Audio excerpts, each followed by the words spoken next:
Welcome back students. तो देखिए, आज की अपनी इस वीडियो में हम HBSC 2022 के सेट डी को डिस्कस करने वाले हैं। इसका जो पार्ट 1 यानी कि जो सब्जेक्टिव वाला पार्ट है वो सेट ए, बी और सी सभी का सेम था और इसका भी सेम है। उसको हम सेट ए में डिस्कस कर चुके हैं। अगर आपने वो वीडियो नहीं देखी है तो यहां क्लिक करके आप उस वीडियो को देख सकते हैं। अपनी इस वीडियो में हम इसके part 2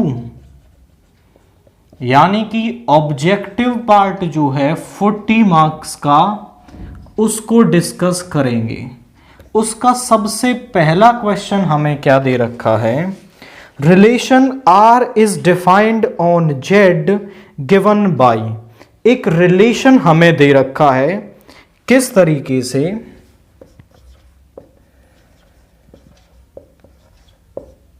x, y such that x minus y is an integer। R में वो आते हैं, मतलब R के अंदर वो ऑर्डर्ड पेयर आएंगे जिनका फर्स्ट वाले और सेकंड वाले जो एलिमेंट का जो डिफरेंस है वो इंटीजर होगा, वो इस R के अंदर आएंगे। तो हमें ये चेक करना है कि R रिफ्लेक्सिव, सिमेट्रिक या ट्रांजिटिव, तीनों टाइप्स में से किस टाइप का ये रिलेशन है। तो सबसे पहले हम रिफ्लेक्सिव चेक करते हैं। Let A belongs to, relation किस पर दे रखा है? Z पर। अब देखिए, इसमें a, कब आएगा? जब a माइनस ए क्या आ जाए? इंटीजर आ जाए। तो यहां पर देखिए a minus A is equal to 0 होगा और वो क्या है? एक इंटीजर है। अगर a का a के साथ डिफरेंस इंटीजर आ रहा है तो a, कहां हो जाएगा? R में हो जाएगा, क्योंकि जिनका डिफरेंस इंटीजर वो R के अंदर। तो हर एक a के लिए a, टाइप का एलिमेंट R में है, सो R इज रिफ्लेक्सिव। अब हम सिमेट्रिक के लिए करते हैं।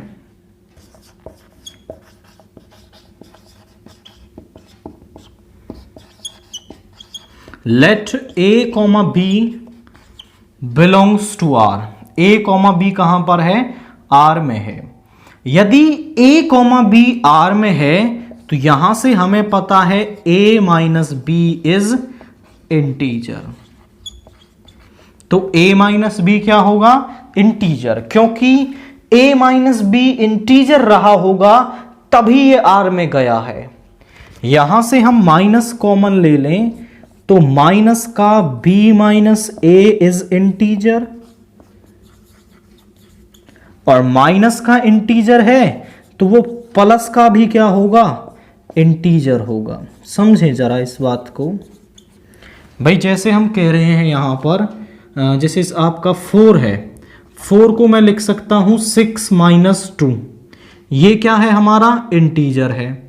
इसमें से माइनस कॉमन ले लेता हूं तब भी ये 4 ही है हमारा, और माइनस को हटा दें तो यहां से आएगा -4, और वो भी क्या है? हमारा एक इंटीजर ही है। तो माइनस हट गया तो b माइनस ए भी क्या है? इंटीजर है, और b माइनस ए इंटीजर आ गया, which implies that b, a belongs to R।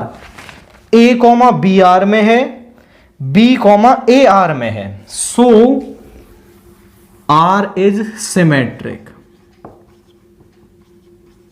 R क्या हो गया? सिमेट्रिक हो गया। 4 ट्रांजिटिव हम करते हैं।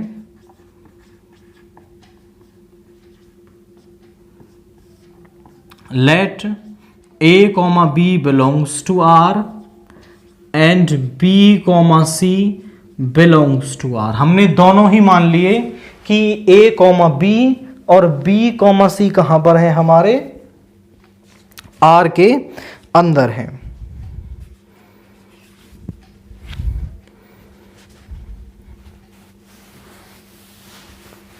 अब जरा देखिए, a कॉमा बी आर में है, मतलब a minus B is integer, यहां से हम ये लिख सकते हैं।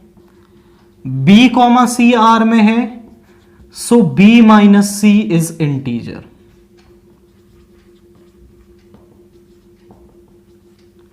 फ्रॉम फर्स्ट एंड सेकेंड, या फिर हम कह सकते हैं एडिंग फर्स्ट एंड सेकेंड,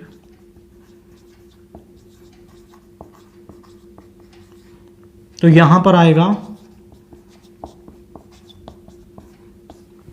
जब हम दो इंटीजर्स को ऐड करते हैं तो हमें क्या मिलता है, एक इंटीजर मिलता है। आप किन्हीं भी दो इंटीजर को ऐड कर लो, एक इंटीजर मिलेगा, तो ये भी क्या है, इज इंटीजर। b से b कैंसिल हो गया, so a minus C is integer. और यदि a माइनस सी इंटीजर है तो a कॉमा सी कहां पर हो गया हमारा, r के अंदर हो गया। a कॉमा b और b कॉमा सी r में है, सो r इज ट्रांजिटिव। मतलब r जो है हमारा रिफ्लेक्सिव भी है, सिमेट्रिक भी है और ट्रांजिटिव भी है। तो किस ऑप्शन को सिलेक्ट करेंगे, D. That means all of these, reflexive भी, सिमेट्रिक भी एंड ट्रांजिटिव भी। इसका सेकंड क्वेश्चन है, the principal value of cos inverse x is. Cos inverse x की principal value, this is true. Cos inverse x कहां से होता है हमारा, क्लोज्ड इंटरवल 0 to पाई के अंदर होता है। सो आप ऑप्शन बी को इसके अंदर टिक करेंगे। इसके बाद क्वेश्चन नंबर 3 देखिए, साइन इनवर्स माइनस √3/2 का प्रिंसिपल वैल्यू हमें निकालना है। तो इसकी प्रिंसिपल वैल्यू निकालनी है, मैं मान लेता हूं sine inverse minus √3/2 is equal to theta. Sine को इधर ले जाएंगे तो ये बन जाएगा साइन थीटा माइनस √3/2। साइन √3/2 किस पर होता है हमारा, साइन √3/2 होता है हमारा 60 पर, यानी साइन π/3। और हम जानते हैं कि साइन माइनस थीटा किसके बराबर होता है, माइनस साइन थीटा के, यानी जो यहां पर माइनस है वो अंदर चला जाएगा। तो इसको हम ऐसा लिख सकते हैं, साइन माइनस π/3। साइन से साइन कैंसिल हो गया, theta is equal to minus π/3, यानी इसकी जो प्रिंसिपल वैल्यू है वो माइनस π/3 हमारी आ रही है। इसके बाद क्वेश्चन नंबर जो 4 है उसमें भी हमें प्रिंसिपल वैल्यू ही निकालनी है।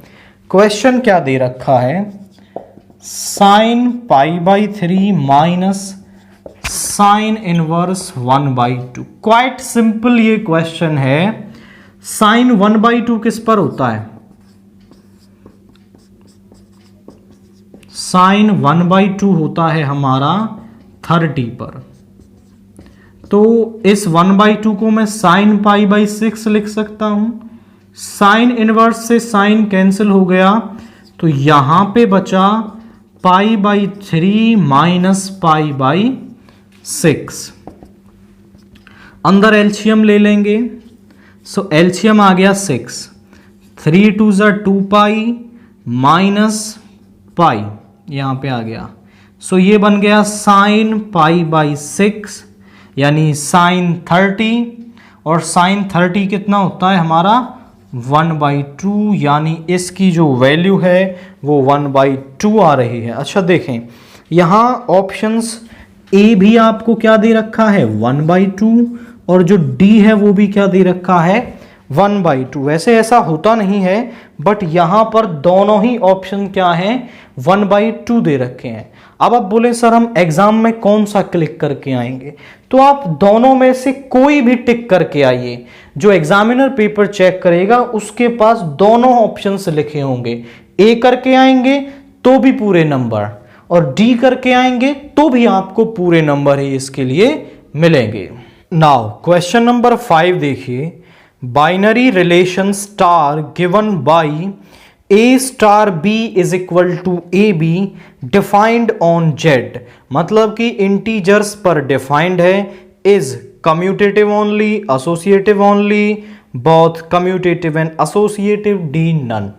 तो हमें इस बाइनरी ऑपरेशन को चेक करना है कि ये कम्यूटेटिव, एसोसिएटिव या दोनों है। तो बाइनरी ऑपरेशन दे किस तरीके से रखा है, ए स्टार बी किस तरीके से खुलता है, दोनों का प्रोडक्ट कर देते हैं। तो कोई भी बाइनरी ऑपरेशन हमें चेक करना हो तो कम्यूटेटिविटी के लिए हम क्या करते हैं,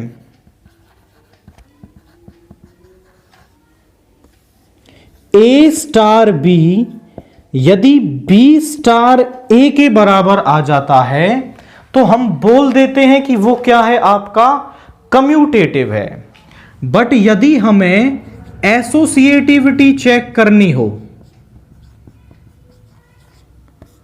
तो हम क्या करते हैं, ए स्टार बी स्टार सी को बराबर लाना होता है ए स्टार बी स्टार सी। मतलब ए और बी में पहले ऑपरेशन लगाएंगे, फिर जो रिजल्ट मिलेगा उसका सी के साथ ऑपरेशन लगाएंगे, और यदि वो इसके बराबर आता है तो हम बोल देंगे कि क्या है, वो एसोसिएटिव है हमारा।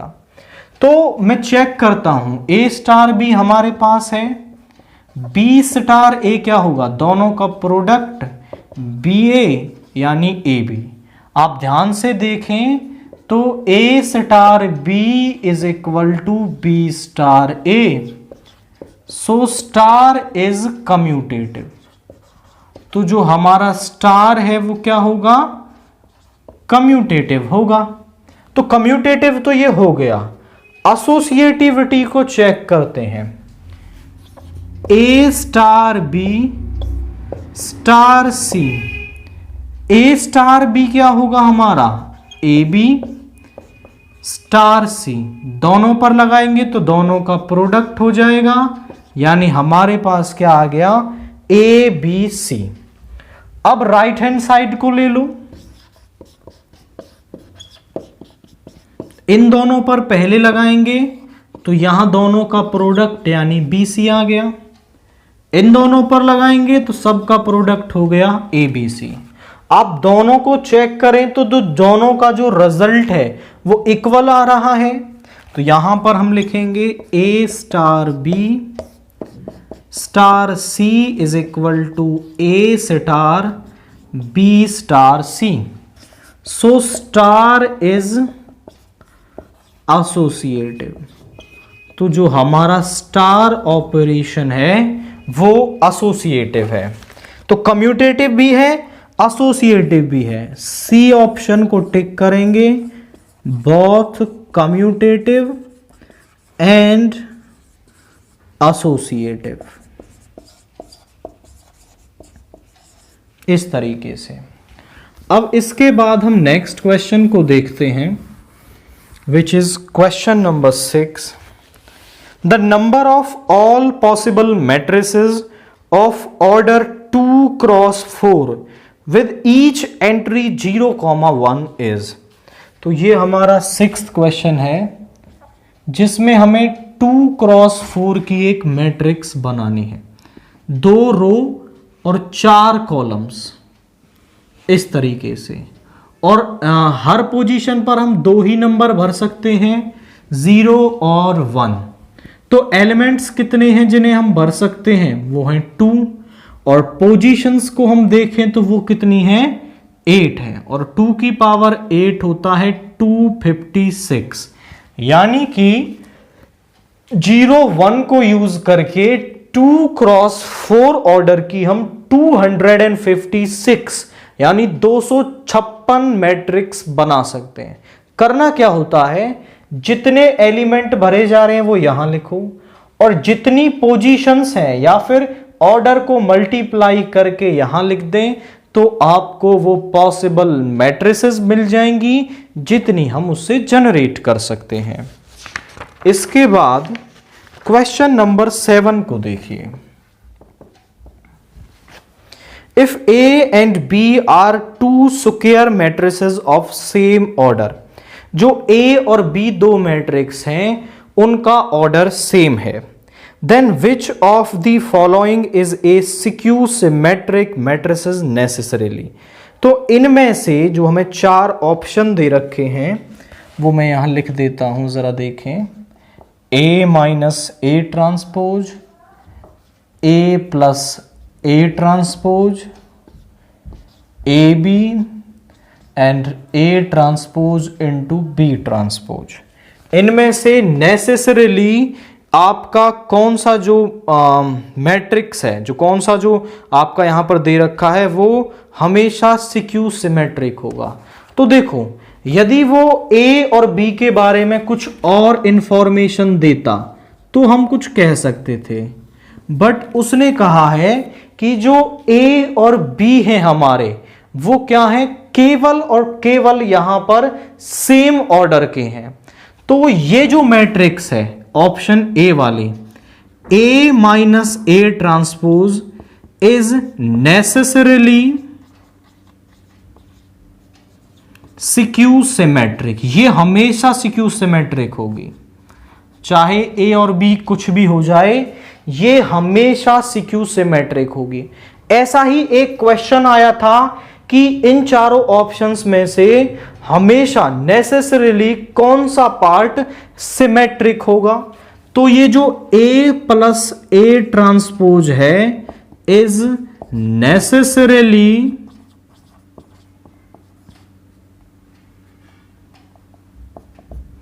सिमेट्रिक। ये हमेशा क्या होता है, सिमेट्रिक। आप इसे मेमोराइज रखेंगे कि A माइनस A ट्रांसपोज हमेशा स्क्यू सिमेट्रिक और A प्लस A ट्रांसपोज जो है वो हमेशा सिमेट्रिक होता है। तो इसमें आप A ऑप्शन को टिक करेंगे।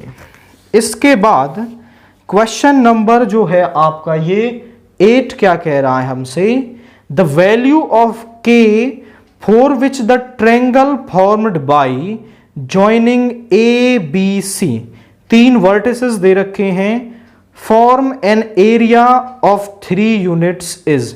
तो K की वैल्यू निकालनी है।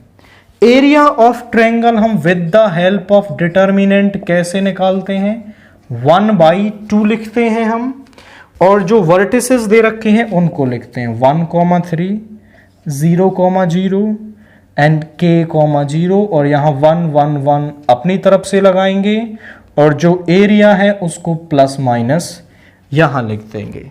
तो इस K की वैल्यू मुझे निकालनी है। 2 डिवाइड में है, इधर जाके मल्टीप्लाई में हो जाएगा और इसको मैं एक्सपेंड कर दूंगा,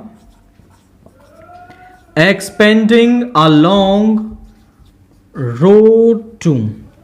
तो यहां पर हो जाएगा 0 -0 +1, इस रो इस कॉलम को छोड़ेंगे तो 0 -3K इज इक्वल टू +-6। यहां पे आ गया माइनस का 3K is equal to +-6।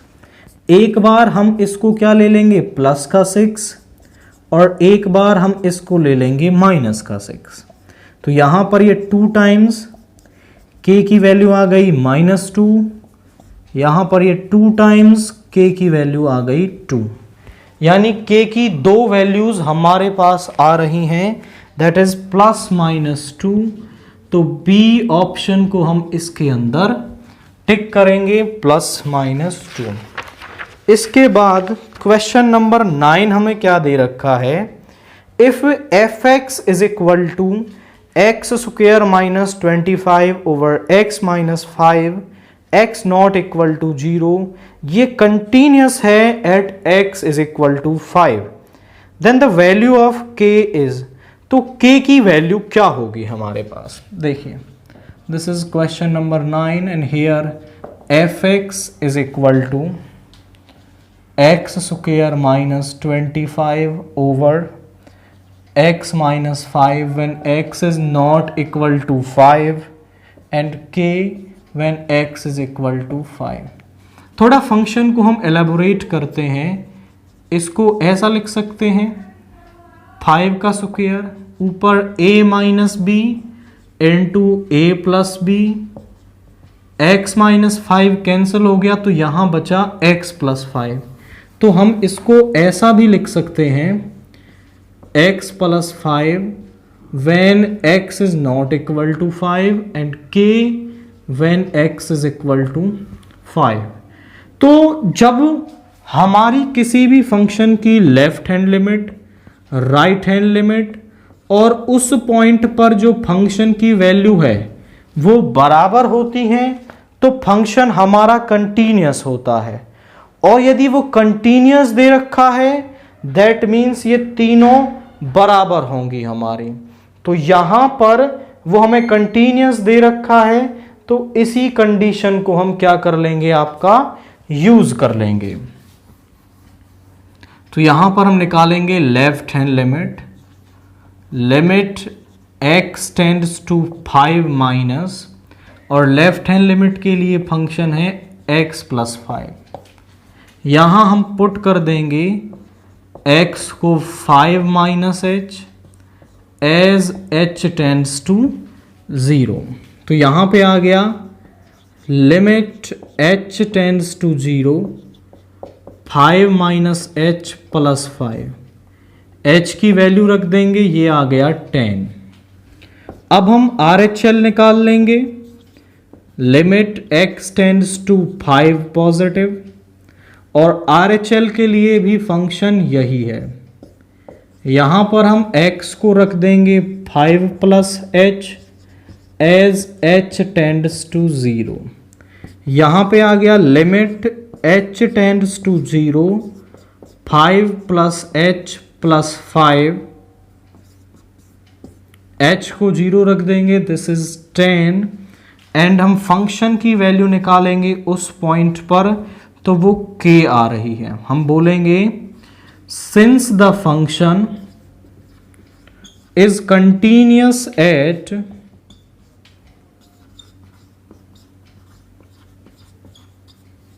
x is equal to 5, therefore LHL is equal to RHL is equal to F5। ये 10, ये भी 10 और ये है हमारा k। यहां से कंपेयर किया तो k की वैल्यू क्या आ रही है, 10 आ रही है। दैट मीन्स हम ऑप्शन सी को टिक करेंगे। तो सिंपली इस कंडीशन का यूज करके हम k की वैल्यू को फाइंड आउट कर सकते हैं। नाउ क्वेश्चन नंबर 10 देखिए, if fx is equal to sec 10x square then f dash x is. तो डिफरेंशिएशन हमें फाइंड आउट करना है।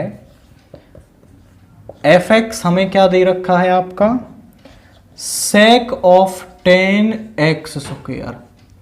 तो डिफरेंशिएशन निकालेंगे, sec x का क्या होता है, sec x इंटू 10x। तो यहां आ जाएगा sec into 10x square 10 into 10x square, और फिर इस एंगल का करेंगे तो वो हो जाएगा sec x स्क्वायर, और x स्क्वायर का करेंगे तो 2x। तो f डैश x क्या आ रहा है, sec of 10x square 10 of 10x square sec x square into 2x, यानी कि ऑप्शन डी को आप इसके अंदर टिक करेंगे। इसके बाद क्वेश्चन नंबर 11 हमसे क्या कह रहा है, the slope of tangent to the curve y is equal to 3x की power 4 minus 4x at x is equal to 4। x is equal to 4 पर हमें इस कर्व के लिए स्लोप ऑफ टेंजेंट निकालना है, यानी कि dy बाई dx निकालना है, क्योंकि dy बाई dx को ही हम क्या बोलते हैं, स्लोप ऑफ टेंजेंट बोलते हैं। सो y हमें दे रखा है 3x की पावर 4 माइनस 4x और dy बाई डी एक्स क्या हो जाएगा, वो हो जाएगा पावर का करेंगे तो 4 आगे आ जाएगा, 12x³ माइनस 4, और x की वैल्यू 4 रखनी है। So dy by d x at x is equal to 4, 12 into 4 का क्यूब माइनस 4, और 4 का क्यूब हो गया 64 माइनस 4। इसकी मल्टीप्लाई करेंगे 76 माइनस 4, ये हो जाएगा हमारा 764। सो स्लोप ऑफ टेंजेंट इज 764। तो ऑप्शन बी को आप इसके अंदर टिक करेंगे। इसके बाद क्वेश्चन नंबर जो 12 है वो हमें इंटीग्रेशन से दे रखा है। Let i is equal to sec square x over cosecant square x। अब यहाँ पर कोई डायरेक्ट फॉर्मूला तो बन नहीं रहा है, तो हम इसको साइन कॉस में ब्रेक कर लेते हैं। तो ये ऊपर वाला तो बन जाएगा 1 अपॉन कॉस स्क्वायर एक्स, और ये बन जाएगा 1 अपॉन साइन स्क्वायर एक्स। ये सबसे ऊपर चला जाएगा, so sine square x upon cos square x dx, और यहां पे आ गया tan स्क्वायर एक्स dx। अब tan स्क्वायर एक्स का भी हमारे पास कोई सीधा फॉर्मूला नहीं होता है, तो tan स्क्वायर एक्स को भी हम ब्रेक करेंगे, sec स्क्वायर एक्स माइनस 1 लिख सकते हैं, और sec स्क्वायर एक्स का इंटीग्रेशन होता है tan x, 1 का होता है x प्लस c। तो किस तरीके से किया, पहले दोनों को साइन कॉस में ब्रेक किया, उसके बाद यहां बन गया tan स्क्वायर एक्स, और हमारे पास एक ही आइडेंटिटी है, sec square x minus 1 is equal to tan square x. तो sec स्क्वायर एक्स का इंटीग्रेशन tan x, 1 का x plus c constant of integration.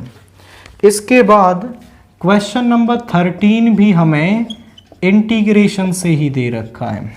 क्या दे रखा है हमें, 2x e की पावर x स्क्वायर dx। अब इसका इंटीग्रेशन हम कैसे करेंगे, तो यहां मुझे दिख रहा है यदि मैं x स्क्वायर को सब्स्टिट्यूट कर दूं तो ये 2x dx यहां से चला जाएगा। तो यहां पर हम सब्स्टिट्यूट करने वाले हैं x स्क्वायर को t, तो यहां पे आ जाएगा 2x dx is equal to dt। तो ये 2x dx dt बन गया, यहां पे आ गया e की पावर t dt। e की पावर t का इंटीग्रेशन होता है e की पावर t प्लस c, और t को सब्स्टिट्यूट करेंगे तो वो किसके बराबर है, x स्क्वायर प्लस c, यानी इसका इंटीग्रेशन आ रहा है e की power x square plus c। इसके बाद क्वेश्चन नंबर 14 को हम देखें, the area of the region bounded by y square is equal to x and the line x is equal to 1 in first quadrant. तो हमारे पास एक तो कर्व दे रखा है, this is question number 14, y square is equal to x and x is equal to 1 in first quadrant. तो y square is equal to जो x है वो क्या है, हमारा राइट हैंडेड पैराबोला है, इस तरह का पैराबोला है। 1 यहां पर कहीं होगा तो x इज इक्वल टू 1। 0 से 1 तक फर्स्ट क्वाड्रेंट में ये एरिया बनेगा। So area is equal to 0 to 1 y of parabola. Parabola के नीचे वाला एरिया निकालेंगे dx, और जो y ऑफ पैराबोला है वो कितना आ जाएगा, रूट x आ जाएगा। 0 to 1 रूट x dx। आप बोलने लगे सर जब स्क्वायर इस तरफ जाएगा तो value plus minus root x आएगी, तो y की नेगेटिव वैल्यू को हमने नेग्लेक्ट कर दिया है, क्योंकि जो y है हमारा वो कहां पर है, फर्स्ट क्वाड्रेंट में निकाल रहे हैं और फर्स्ट क्वाड्रेंट में y पॉजिटिव होता है। तो ये x की पावर 1/2, इसका इंटीग्रेशन हो गया, पावर में 1 ऐड करेंगे वही पावर नीचे आएगी 0 to 1, ये बाहर आ जाएगा, ये बन गया 2/3, 1 की पावर 3/2 माइनस 0 की पावर 3/2, ये 1 बन गया, यहां बचा क्या 2/3। तो इस कर्व के लिए फर्स्ट क्वाड्रेंट में जो एरिया बन रहा है वो 2/3 हमारा बन रहा है। इसके बाद क्वेश्चन नंबर 15 क्या कह रहा है, the degree of the differential equation is, differential equation क्या दे रखी है, d2y over dx square plus dy/dx का cube plus y is equal to 0। इस डिफरेंशियल इक्वेशन की मुझे डिग्री बतानी है। तो यहां पर जो हाईएस्ट ऑर्डर का डेरिवेटिव प्रेजेंट है, जो d2y ओवर dx स्क्वायर है, वो तो है हमारा इस डिफरेंशियल इक्वेशन का ऑर्डर, क्योंकि 2 ऑर्डर का डेरिवेटिव प्रेजेंट है, और उस हाईएस्ट ऑर्डर डेरिवेटिव की जो पावर है वो क्या होती है, हमारी डिग्री होती है। तो इसकी पावर 1 है, यानी इसकी डिग्री क्या हो जाएगी, 1 हो जाएगी हमारी। इसके बाद क्वेश्चन नंबर 16 को आप देखें। So PA is equal to 0.8, PA is 0.8, PB is 0.5 and P of A intersection B is 0.32। PB by A क्या होगा, फॉर्मूला बाई कंडीशनल प्रोबेबिलिटी, वो होगा P of A intersection B over PA। P of A intersection B है 0.32 और PA है हमारा 0.8। यहाँ पर 10 और नीचे 100 पॉइंट हटाने के लिए, तो ये आ गया 0.4, यानी P of B by A की जो वैल्यू है वो 0.4 हमारी आ रही है। दैट मीन्स आप ऑप्शन A को इसके अंदर टिक करेंगे। क्वेश्चन नंबर 17 जो है वो काफ़ी बढ़िया क्वेश्चन है। हमारे पास 2 वेक्टर्स हैं, A vector and B vector, और जब हम A vector cross B vector निकालते हैं तो वो हमें एक ऐसा वेक्टर मिलता है जो A और B दोनों पर क्या होता है, हमारा परपेंडिकुलर होता है। तो हम यहां बोलेंगे A vector cross B vector is a vector perpendicular to both A vector and B vector, इन दोनों पर ही क्या होता है हमारा, वो परपेंडिकुलर होता है। सो आप इसमें ऑप्शन A को इसके अंदर टिक करेंगे। नाउ क्वेश्चन नंबर 18 देखिए, direction cosines of the line joining the points 2, 3, -4 and -1, 1, 2, इन दोनों पॉइंट से पास होने वाली लाइन के हमें डायरेक्शन कोसाइंस निकालने हैं। तो आप समझें, कोई भी लाइन जो ऐसे 2 पॉइंट से पास हो रही हो, उसके डायरेक्शन रेशियोज कैसे मिलते हैं, x2 - x1, y2 - y1 and z2 - z1। हमारे कोऑर्डिनेट्स क्या हैं, 2, 3 एंड -4 और -1, 1, 2।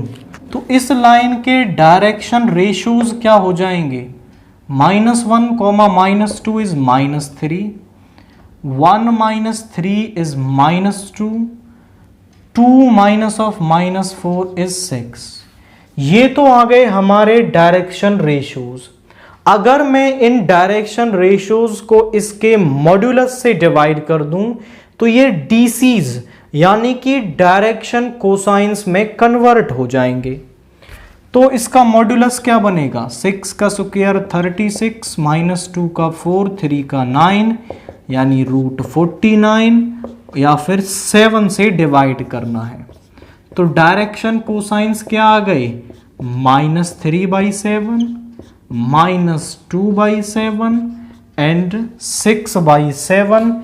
ये हमारे पास इसके डायरेक्शन कोसाइंस यहां पर आ गए हैं, यानी कि आप इसमें ऑप्शन सी को यहां पर टिक करेंगे। इसके बाद क्वेश्चन नंबर 19 को जरा देखिए। हमें इनवर्स ट्रिग्नोमेट्रिक फंक्शन से ये क्वेश्चन दे रखा है, tan inverse √3 minus sec inverse -2। इसकी प्रिंसिपल वैल्यू हमें निकालनी है, तो मैं दोनों को अलग अलग सॉल्व करूंगा। tan inverse √3 is equal to theta and sec inverse -2 is equal to phi. tan को इस तरफ ले आएंगे, tan theta is equal to √3 and sec phi is equal to -2। tan √3 किस पर होता है हमारा, tan जो है वो √3 होता है हमारा tan π/60 पर यानी π/3 पर। tan से tan कैंसिल हो गया, थीटा इज इक्वल टू π/3। और sec 2 किस पर होता है, sec phi is equal to sec 2 होता है हमारा 60 पर ही, यानी कि sec π/3। माइनस साइन को अंदर ले जाने के लिए मैं इसको पाई माइनस में ब्रेक कर दूंगा, तो यहां पे आ गया sec phi is equal to sec 2π/3।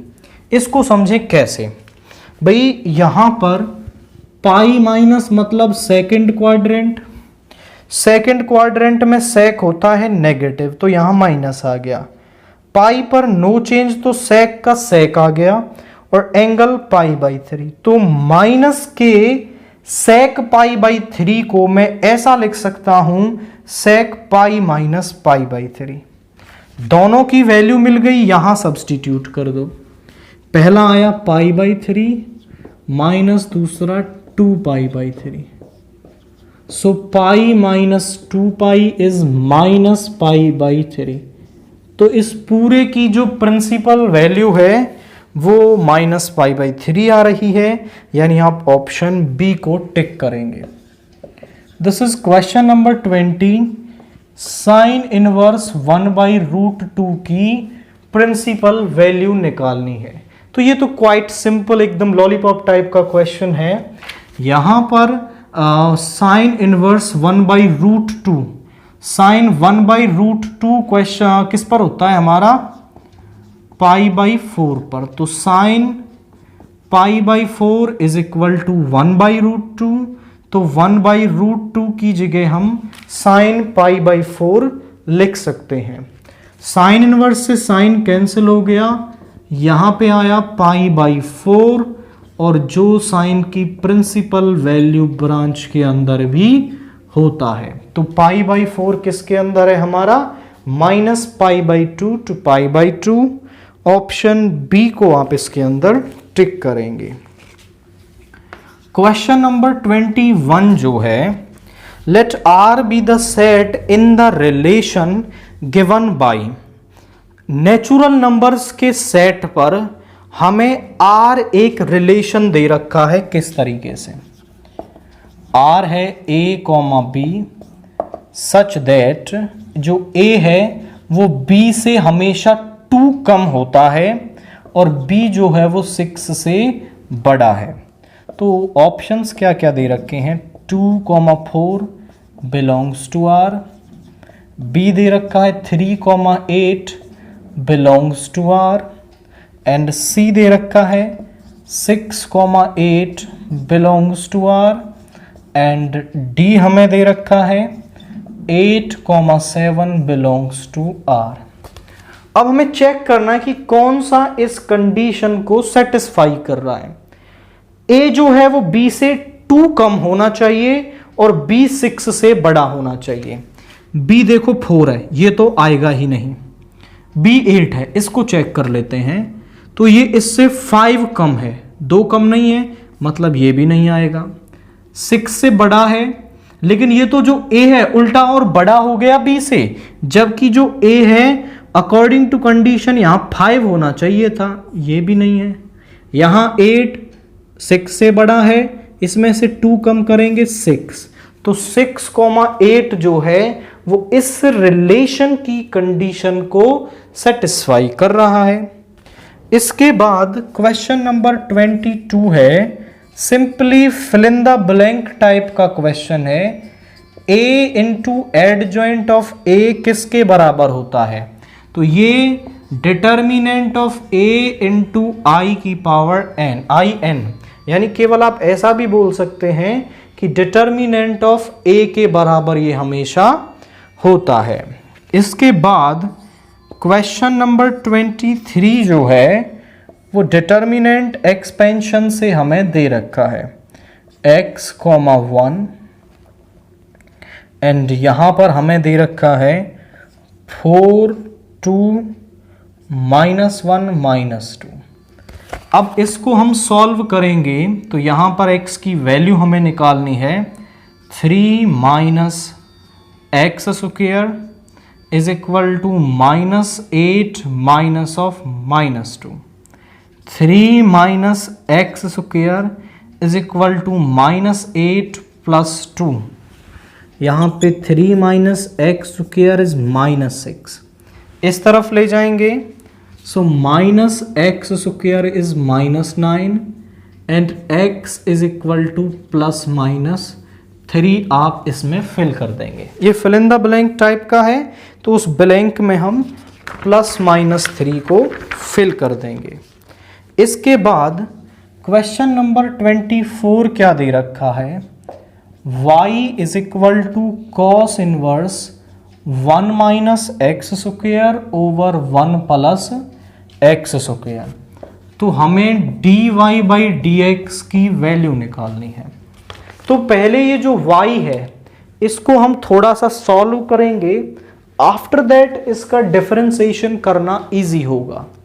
तो यहां मैं x की जगह सब्स्टिट्यूट कर दूंगा tan theta, which implies that theta is equal to tan inverse of x। तो यहां पर क्या हो गया? cos inverse 1 - tan square theta over 1 + tan square theta.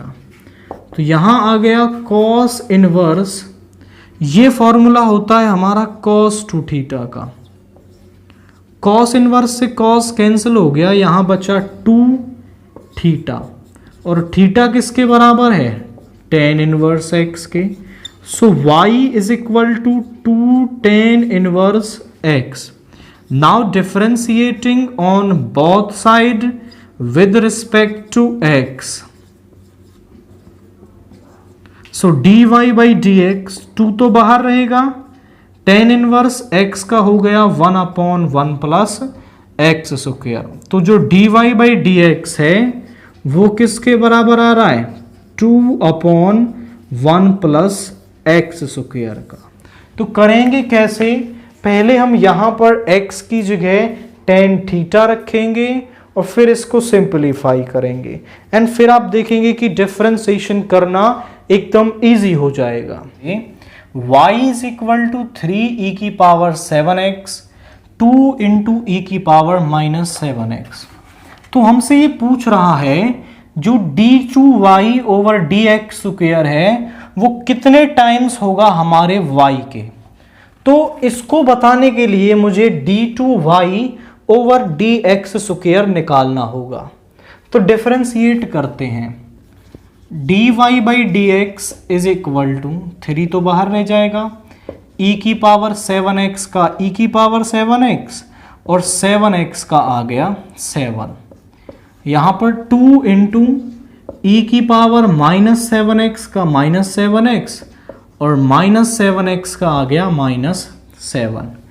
फिर से डिफरेंशिएट करेंगे तो यहाँ तो ये 21 हो गया, e की पावर 7x सेम, और 7x का आ गया 7, यहाँ पर -14 e की पावर -7x, और ये फिर से आ गया -7। आप यहाँ से देखें तो हम क्या कॉमन ले पा रहे हैं, यहाँ पर है 21 × 7, इसको थोड़ा ब्रेक करके लिख दें, 7 × 3 × 7 e की पावर 7x माइनस ये प्लस का हो गया, 7 × 7 × 2 e की पावर -7, 7 7 49, 7 7 49, दोनों में से 49 कॉमन आ रहा है, 7 e की सॉरी यहाँ पे बचेगा 3 e की पावर 7x प्लस 2 e की पावर -7x, ये y के बराबर है, तो यहाँ पे आ गया 49 ऑफ y।